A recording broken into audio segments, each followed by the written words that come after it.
এবার সংঘবদ্ধভাবে ছড়িয়ে দেয়া হলো ব্রেকিং নিউজ ওসমান হাদিয়ার বেঁচে নেই। এই গুজবটি আবার শেয়ার হয়েছে ৩ শতাধিক ফেসবুক পেজ আর প্রায় ৫০০ টিকটক অ্যাকাউন্ট থেকে। এর কয়েক ঘন্টা পর ছড়িয়ে পড়ল আরেকটি গুজব, ওসমান হাদি চোখ মেলে তাকিয়েছেন। এই দুই মিথ্যা তথ্যের মাঝে একটি ছবি আবার ভাইরাল হলো। ক্যাপশনে লেখা, জুলাই স্তম্ভে গোবর মেখে দিল তৌহিদি জনতা। পরে যাচাই করে দেখা গেল ছবিটি এআই দিয়ে বানানো এবং দাবিটিও মিথ্যা। দর্শক, চলুন আমরা শুরুতে কয়েকটা ফ্যাক্ট চেক দেখে নিই, তারপর আপে যাব। প্রায় হাজারখানেক ফেসবুক পেজ আর টিকটক অ্যাকাউন্ট থেকে শেয়ার হলো একটি পোস্ট, ব্রেকিং নিউজ ওসমান হাদিয়ার বেঁচে নেই। এই পোস্টের সাথে ডাক্তার সিয়াম শাহরিয়ার নামে একজনকে রেফারেন্স হিসেবে উল্লেখ করা হয়েছে। তবে যাচাই করে দেখা গেল পুরোটাই মিথ্যা তথ্য। ওসমান হাদি এখনো বেঁচে আছেন। উন্নত চিকিৎসার জন্য গেল 15ই ডিসেম্বর তাকে এয়ার অ্যাম্বুলেন্সে করে সিঙ্গাপুরে নিয়ে যাওয়া হয়। এর কয়েক ঘন্টা বাদে ছড়িয়ে পড়ল উল্টো খবর। শতাধিক ফেসবুক পেজ থেকে দাবি করা হলো ওসমান হাদি চোখ মেলে তাকিয়েছেন। এর সাথে একটি ছবিও পোস্ট করা হয়েছে। সেখানে দেখা যাচ্ছে হাসপাতালে শুয়ে তাকিয়ে আছেন ওসমান হাদি এবং তাকে অনেকটাই সুস্থ দেখাচ্ছে। তবে নিখুঁতভাবে বিশ্লেষণ করে ফ্যাক্ট ওয়াচ জানায় ছবিটি কৃত্রিম বুদ্ধিমত্তা বা এআই প্রযুক্তি দিয়ে তৈরি। ওদিকে মধ্যরাতে একটি পোস্ট ছড়িয়ে পড়ল ফেসবুকে। হাদির ওপর হামলার ঘটনায় সাদিক কায়েম গ্রেফতার। এই পোস্টের নিচে একটি নিউজ লিংক জুড়ে দেওয়া হয়েছে। সেই লিংকে ঢুকে দেখা গেল ভুল তথ্য আর ভুল বানানে লেখা একটি প্রতিবেদন। যাচাই করে রিউমার স্ক্যানার টিম জানায় সাদিক কায়েমকে গ্রেফতার করার দাবিটি সঠিক নয়। কোনো তথ্য প্রমাণ ছাড়াই ব্লগ স্পটের ফ্রি ডোমেন সাইটে প্রকাশিত মিথ্যা প্রতিবেদনের বরাতেই ভুয়া এই দাবিটি প্রচার করা হয়েছে। এর মাঝে শতাধিক ফেসবুক পেজ থেকে একটি ছবি শেয়ার করে দাবি করা হলো শাহবাগে জুলাই স্তম্ভে গোবর মেখে দিল তৌহিদি জনতা। তবে মূলধারার গণমাধ্যমে এমন কোনো তথ্যই পাওয়া গেল না। এছাড়া গোবর মাখা জুলাই স্তম্ভের ছবিটি কৃত্রিম বুদ্ধিমত্তা দিয়ে তৈরি করার প্রমাণও পাওয়া গেছে। দর্শক, আজকের ফেক নিউজ স্ক্যানারের প্রতিবেদন তৈরি করতে গিয়ে দেখা গেল ওসমান হাদির মৃত্যুর গুজব যেমন ছড়িয়েছে, তেমনি তার সুস্থতা নিয়েও ছড়িয়েছে অপতথ্য। ক্যাপশনে এক এক সময়ে এক এক রাজনৈতিক দল আর ব্যক্তিকে টার্গেট করা হচ্ছে, ব্যবহার হচ্ছে এআই। এই বাস্তবতায় বিভ্রান্তি এড়াতে সবাইকে সচেতন ও দায়িত্বশীল হবার পরামর্শ বিশেষজ্ঞদের। রাকিব হাসান, ৭১, ঢাকা। আমরা প্রতিবেদনটা দেখলাম, একটা ধারণাও পেয়ে গেলাম যে কি ধরনের অপতথ্যগুলো ছড়িয়েছে। আগে জানিয়েছি আমাদের সঙ্গে আছেন ফ্যাক্ট চেকিং প্ল্যাটফর্ম রিউমার স্ক্যানারের senior fact checker Tanvir Mahato Abir. Tanvir Mahato Abir, আপনাকে আমন্ত্রণ জানাচ্ছি, বিজয় দিবসের শুভেচ্ছাও আপনাকে জানাচ্ছি। এবং আমরা জানি বিজয় দিবস নিয়ে আপনি নিজে একটা ফ্যাক্ট চেক করেছেন বীরশ্রেষ্ঠ মতিউর রহমানকে নিয়ে, এবং অনেক বছরের পুরাতন একটা কথা সেখানে ছিল যে তার যে সমাধিস্থল, সেখানে লেখা ছিল এখানে একজন গাদ্দার শুয়ে আছেন, এবং পরবর্তীতে নিশ্চিত হওয়া গেছে যে আসলে এমন কোনো বাক্য সেখানে ছিল না। সেই খবরটা তো নিশ্চয়ই শুনবো আমরা বিরতির পরে এসে। কিন্তু এখন যেটা জানতে চাই, একটা ফ্যাক্ট ফাইল আমি আপনাদের রিউমার স্ক্যানার ওয়েবসাইটে দেখছিলাম যে হাদির ওপর যে হামলাটা হয়েছে সেটা নিয়ে এক এক সময় এক এক দিকে আসলে সন্দেহের তীর যাচ্ছে, টার্গেট করা হচ্ছে। কি কি পেলেন আসলে এই 4 দিনে? কেউ বিজয় দিবসের শুভেচ্ছা এবং ৭১-এর দর্শকদেরও শুভেচ্ছা। আপনি যে ফ্যাক্ট ফাইলের কথা বললেন, এটাও আমারই কাজ করা। তো আমরা একটু ভিন্ন আঙ্গিকে কাজটা করার চেষ্টা করেছি। আমরা যখন ওসমান হাদির উপর গুলি চালানো হয় শুক্রবার দুপুরে, সেই সময় আমাদের কাছে খবরটা আসে যখন, আমরা তখন থেকেই এটার পেছনে দেখছিলাম ঘটনার প্রবাহটা আসলে কোন দিকে যায়। এবং ফেসবুক বলেন বা সামাজিক যোগাযোগ মাধ্যমে এখন এতটাই অ্যাডভান্স যে মানুষ নিজেরাও খুঁজতে চায়, গোয়েন্দা বা আইন শৃঙ্খলা বাহিনীর বাইরে গিয়েও নিজেরাও খোঁজার চেষ্টা করে। এবং এই খুঁজতে গিয়ে অনেককেই মানে এটাতে জড়িয়ে ফেলা হয় যে চেহারার সাথে মিল থাকার কারণে অনেককেই বলা হয় যে ইনি খুনি বা এই লোকই হয়তো গুলি করেছে হাদিকে।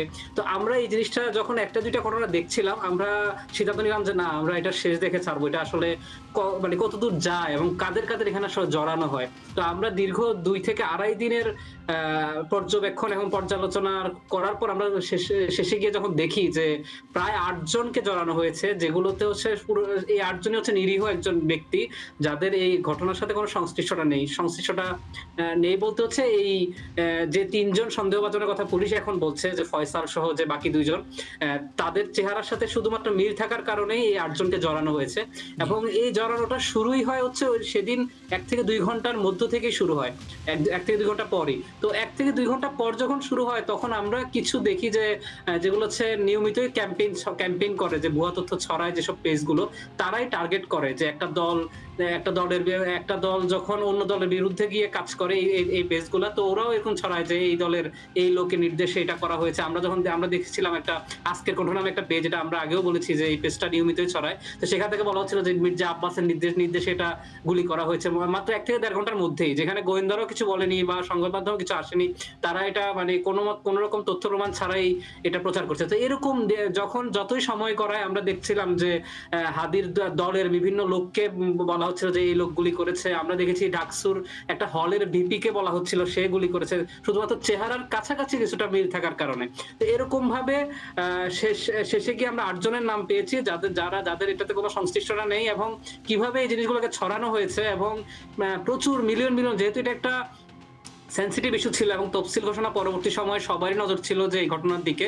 তো এই ঘটনাগুলো যখনই কাউকে সাসপেক্ট হিসেবে নাম আসছিল তখনই এটা প্রচুর ভিউ হচ্ছিল। আমরা এমনও একটা ভিডিও দেখেছি যেখানে প্রায় ২.৫ মিলিয়ন ভিউ হয়েছে, এবং এই যে ব্যক্তিকে জড়ানো হয়েছে সেই ব্যক্তি হাদির দলের একজন সাধারণ কর্মী, এবং সে নিজেও হচ্ছে খুব হতাশা ভঙ্গিতে সে একটা ফেসবুকে পোস্ট করেছে যে আমাকে নিয়ে গুজব ছড়ানো হচ্ছে এবং মানে যাতে মানুষ বিভ্রান্ত না হয়। তো এরকম অনেককে যারা হচ্ছে আমরা এমন অনেকে দেখেছি যে একেবারে যুবক বয়স, যাদের এখনো হচ্ছে প্রাপ্তবয়স্ক হননি, এরকম বয়সের অনেককেও জড়ানো হয়েছে, যেটা আসলে তার জন্য একটা বিব্রতকর পরিস্থিতি, এবং অনেক সামাজিকভাবেও আসলে হেনস্থার শিকার হচ্ছেন তারা।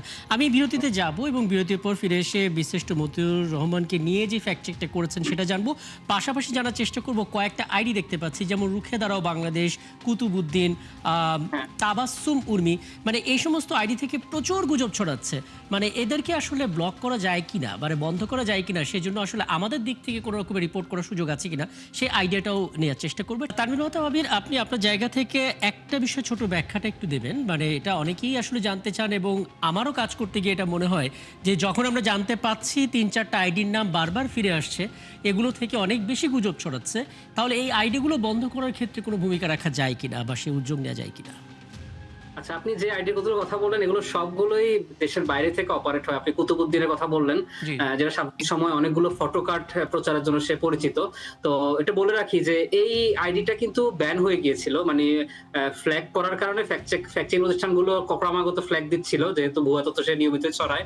তো এটার কারণে তার আইডি অফ হয়ে গিয়েছিল, হ্যাকাররা বন্ধ করে দিয়েছিল হ্যাক করে। তো এরপরে সে আবার ফিরে আসে, এবং ফিরে আসার পরও তার কাজ বন্ধ করেনি, সে উল্টো ফ্যাক্ট চেকারদের গালিগালাজ করে সে কিছু পোস্টও দিয়েছে, পোস্ট দেওয়ার পর তার কাজ থামায় নাই।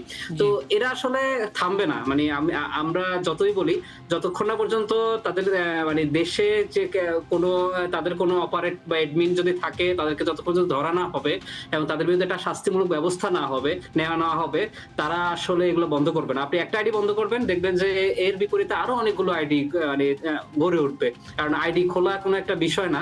তো এই জন্যই হচ্ছে আমরা সবসময় বলি যে এটা আমাদের পরামর্শ, যদি কেউ জানতে চায় আমরা সবসময় বলি যে আপনারা দয়া করে হচ্ছে আইনি ব্যবস্থা নেন যাদের বিরুদ্ধে ছড়ায়।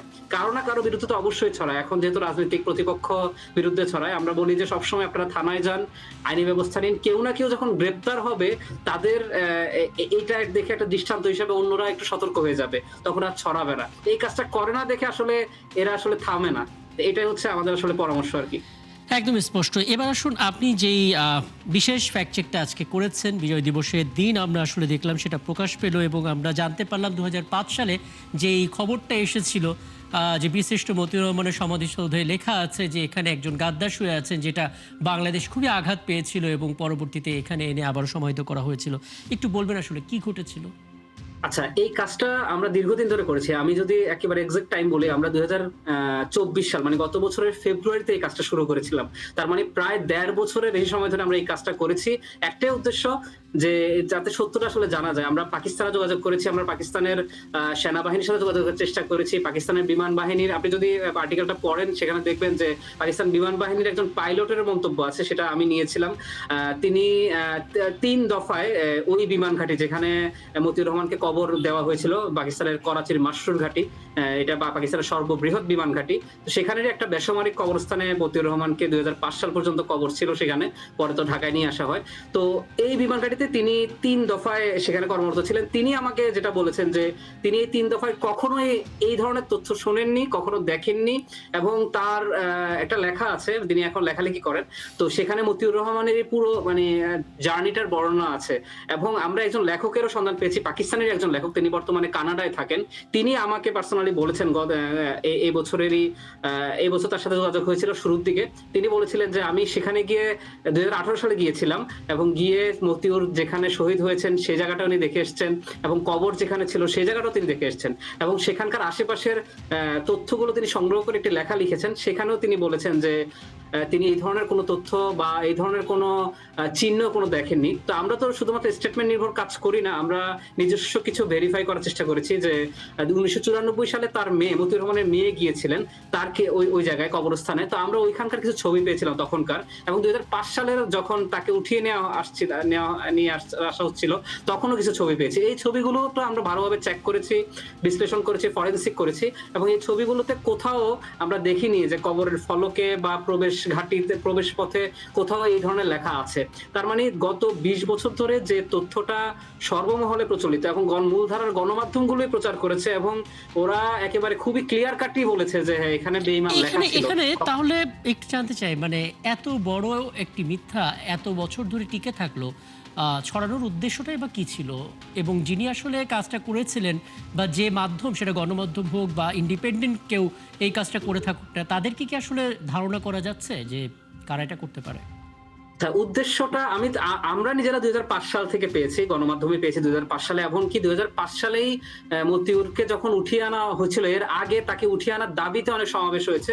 ওই সমাবেশেও এই তথ্যগুলোকে কোট করা হচ্ছিল ওই গণমাধ্যমগুলোর বরাতে, এবং যেটা খুবই ভয়ঙ্কর বিষয়, মানে মানুষের মধ্যে এটা চলে এসেছিল। তো আমরা মনে করি যেটা হয়তো এর আগে আরো আগে থেকে হয়তো হচ্ছে, যেহেতু আমাদের কাছে অনেক এভিডেন্স, আমরা অনেক পুরনো এভিডেন্স 20-22 বছর আগে, তো কারা প্রথম ছড়া এটা আসলে জানার সুযোগ নেই। তো কেউ না মানে এটা হ্যাঁ। অন্তত স্বস্তির খবর যে 2005 সালে এত এআইও ছিল না এবং ফেসবুকে ছিল না, থাকলে হয়তো আরো ভয়ঙ্কর কিছু তথ্য আমরা হয়তো জানতে পারতাম। যাই হোক, একটা বিষয় একটু বলবেন, মানে সামনে নির্বাচন এবং আমরা দেখতে পাচ্ছি গুজবের যে ধরন এবং যে পরিমাণ দুটোই আসলে বাড়ছে ইলেকশনকে টার্গেট করে, এমনকি তফসিল ঘোষণা হয়েছে, সেই তফসিলকে কেন্দ্র করে গুজব ছড়াচ্ছে, একটা ধারণা তো পাওয়াই যাচ্ছে। আপনারা কি শঙ্কা করছেন কোন মাধ্যমে সবচেয়ে বেশি ছড়াতে পারে, সাথে কিছু পরামর্শ যুক্ত করে দেবেন? খুবই শঙ্কার বিষয়। যেহেতু ওসমান হাদির বিষয়টা আমি বলি, ওসমান হাদি যেহেতু নির্বাচন কেন্দ্রিক, কিন্তু ওসমান হাদি কেন্দ্রিক এখন যে গুজবগুলো আসছে, যেহেতু তাকে নির্বাচনের প্রচারণার সময়গুলি করা হয়েছে, তো এটা একটা কেস স্টাডি। আমরা এই কেস স্টাডি নিয়ে দেখলাম যে ওসমান হাদিকে নিয়ে এখন পর্যন্ত আমাদের কাছে ডাটা আছে 47টা অপতথ্য গত শুক্রবারের পর থেকে তাকে কেন্দ্রিক। তার মানে একটা ইস্যুতে এই পরিমাণ গুজব চেক করা গেছে, তাই তো?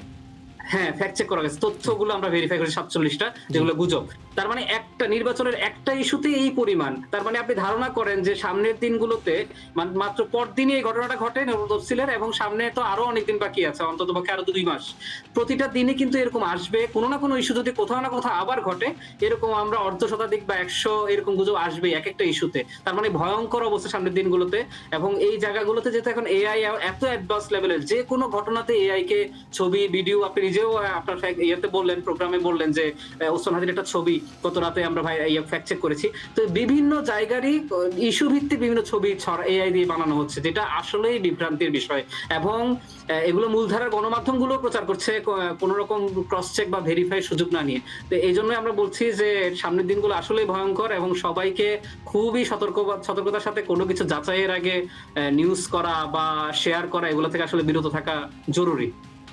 অনেক ধন্যবাদ, এবং আপনাকে অগ্রিম আমন্ত্রণ জানিয়ে রাখলাম তানভীর মাহতাব আবির। এরপরে যখন আপনার সঙ্গে কথা বলবো তখন আসলে প্রার্থীদের কি করা উচিত, অন্তত অপতথ্য বিপরীতে সবচেয়ে বেশি সাফার তো তারাই করবে নিঃসন্দেহে, কাজে গণসংযোগ করতে করতে অন্তত অপতথ্যের বিপরীতে সঠিক তথ্য যাচাই করে নেওয়ার বার্তাটা তারা দিতে পারেন কিনা, সেটা কিভাবে সম্ভব, সেগুলো নিয়ে আলাপ করার সুযোগ হবে নিশ্চয়ই আপনার সঙ্গে। অনেক ধন্যবাদ আমাকে সময়টা দেওয়ার জন্য।